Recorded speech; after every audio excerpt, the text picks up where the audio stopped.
तो दोस्तों जैसा कि आप जानते हैं कि हम लोग हिंदी के पहले अध्याय यानी कि श्रम विभाजन और जाति प्रथा का जितना भी लेखक परिचय था पूरा का पूरा कहानी था, चाहे ऑब्जेक्टिव और सब्जेक्टिव एक एक चीज़ देख चुके हैं। तो अब जो हम लोग देखेंगे वह हिंदी के दूसरे अध्याय यानी कि विष के दांत का पहले हम लोग लेखक का परिचय देखेंगे और इसके बाद पूरे कहानी को पढ़ेंगे और फिर हम लोग ऑब्जेक्टिव और सब्जेक्टिव क्वेश्चंस को भी देखेंगे। तो आज का जो यह वीडियो है, आज के इस वीडियो में हम लोग विष के दांत जिनके लेखक है नलिन विलोचन शर्मा, इन्हीं का हम लोग पूरा परिचय जानने वाले हैं। देखिए, क्लास 10th हिंदी में लेखक परिचय से बहुत ज़्यादा ऑब्जेक्टिव क्वेश्चन आता है, तो लेखक परिचय को भी पढ़ना बहुत ही ज़्यादा अनिवार्य है। तो आज के इस वीडियो में हम लोग लेखक परिचय को ही समझेंगे। तो चलिए शुरू करते हैं और देखते हैं कि नलिन विलोचन शर्मा के बारे में क्या क्या है। तो देखिए यहाँ पे शुरू करते हैं और देखिए यहाँ पे कह रहा है कि नलिन विलोचन शर्मा का जन्म जो है वह 18 फरवरी 1916 ईस्वी में पटना के बदरघाट में हुआ था। याद रखिएगा कि नलिन विलोचन शर्मा साहब जो कि विष के दांत के लेखक है, उनका जन्म 18 फरवरी 1916 ईस्वी को पटना के जो है बदरघाट में हुआ। वे जन्मना भोजपुरी भाषी थे, वह जन्म से ही भोजपुरी भाषी थे। याद रखिएगा कि नलिन विलोचन शर्मा जो थे वह जन्म से ही भोजपुरी भाषी थे, यह ऑब्जेक्टिव रहेगा। उसके बाद आगे है कि वे दर्शन और संस्कृत के प्रख्यात विद्वान थे। वे दर्शन और संस्कृत के प्रख्यात विद्वान, ठीक है ना, महाउपाध्याय पंडित रामावतार शर्मा के ज्येष्ठ पुत्र थे। कह रहा है कि वे दर्शन और संस्कृत के प्रख्यात विद्वान थे, महामहोपाध्याय पंडित रामावतार शर्मा के ज्येष्ठ पुत्र थे। यानी कि इनके पिता जो थे रामावतार शर्मा, वह दर्शन और संस्कृत के प्रख्यात विद्वान थे, उन्हीं के ये सबसे ज्येष्ठ पुत्र थे। तो याद रखिएगा, आपसे क्वेश्चन पूछ सकता है कि नलिन विलोचन शर्मा के पिता का क्या नाम था, तो रामावतार शर्मा। दूसरा कि नलिन विलोचन शर्मा के पिता जो थे वह किस चीज़ के विद्वान थे, तो दर्शन और संस्कृत के, ये आप याद रखिएगा। उसके बाद आपसे यह भी पूछ सकता है कि नलिन विलोचन शर्मा अपने अपने पिता के क्या नंबर पुत्र थे, तो सबसे बड़े पुत्र थे, ज्येष्ठ पुत्र थे, ये आप याद रखिएगा। आगे देखिए कह रहा है कि माता का नाम जो है वह रत्नावती शर्मा था। तो पिता का नाम हो गया रामावतार शर्मा और माता का नाम हो गया यहाँ पे रत्नावती शर्मा था। उनके व्यक्तित्व निर्माण में पिता के पांडित्य के साथ उनकी प्रगतिशील दृष्टि की भी बड़ी भूमिका थी। उनकी स्कूल की पढ़ाई पटना कॉलेजिएट स्कूल से हुई और पटना विश्वविद्यालय से उन्होंने संस्कृत और हिंदी में एमए किया। कह रहा है कि उन्होंने जो स्कूल का पढ़ाई किया था वह स्कूली पढ़ाई जो किए थे वह पटना कॉलेज स्कूल से ही किए थे और पटना विश्वविद्यालय से उन्होंने संस्कृत और हिंदी में एमए किए। तो याद रखिएगा कि नलिन विलोचन शर्मा साहब जो है वह संस्कृत और हिंदी दोनों में क्या किए थे, एमए किए थे।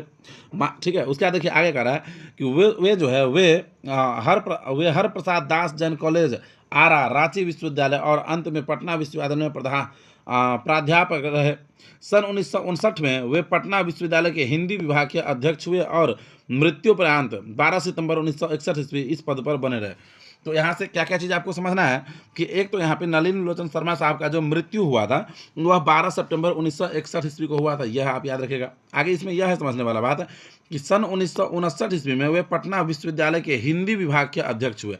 तो आप यह याद रखिएगा कि नलिन विलोचन शर्मा साहब जो थे वह सन 1959 ईस्वी में पटना विश्वविद्यालय के हिंदी विभाग के अध्यक्ष हुए थे और वह मृत्यु उपरांत तक रहे। यह भी आपसे पूछ सकता है कि नलिन विलोचन शर्मा साहब कब तक पटना विश्वविद्यालय हिंदी विभाग के अध्यक्ष रहे, तो मृत्यु उपरांत यह रहेगा। ठीक है। आगे देखिए कह रहा है यहाँ पे कि हिंदी कविता में, ठीक है ना, कह रहा है कि हिंदी कविता में प्रपदवाद के प्रवर्तक और नई शैली के आलोचक नलिन जी की रचनाएं इस प्रकार है।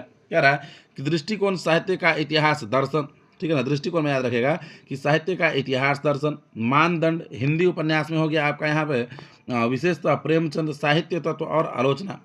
उसके बाद है आलोचनात्मक ग्रंथ में है विष के दांत और संतरह असंग्रहित पूर्व छोटी कहानियाँ, कहानी संग्रह केसरी कुमार तथा नरेश के साथ काव्य संग्रह में नकेन के प्रपद और नकेन दो, सदल मिश्र ग्रंथावली। उसके बाद है यहाँ पे कि अयोध्या प्रसाद खन्नी स्मारक ग्रंथ, संत परंपरा और साहित्य आदि संपादित ग्रंथ। आगे करा कि आलोचकों के अनुसार प्रयोगवाद का वास्तविक प्रारंभ नलिन विलोचन शर्मा की कविताओं से हुआ। आलोचकों के अनुसार जो है कह रहा है कि प्रयोगवाद का वास्तविक प्रारंभ जो है वह नलिन विलोचन शर्मा की कविताओं से हुआ और उनकी कहानियों में मनोवैज्ञानिकता के तत्व समग्रता से उभर कर आए। आगे है यहाँ पे कि आलोचना में वे आधुनिक शैली के समर्थक थे। वे कथ्य, शिल्प, भाषा आदि सभी स्तरों पर नवीनता के आग्रही लेखक थे। उनमें प्रायः, ठीक है, यहाँ पे कह रहे उनमें प्रायः परंपरागत दृष्टि एवं शैली का निषेध तथा आधुनिक दृष्टि का समर्थक है। आलोचना की उनकी भाषा गठी हुई और संकेतात्मक है। उन्होंने अनेक पुराने शब्दों को नया जीवन दिया जो आधुनिक साहित्यों में पुनः प्रतिष्ठित हुए। ठीक है। आगे देखिए कह रहा है यहाँ पे यह कहानी विष के दांत तथा अन्य कहानियां नामक कहानी संग्रह से ली गई है।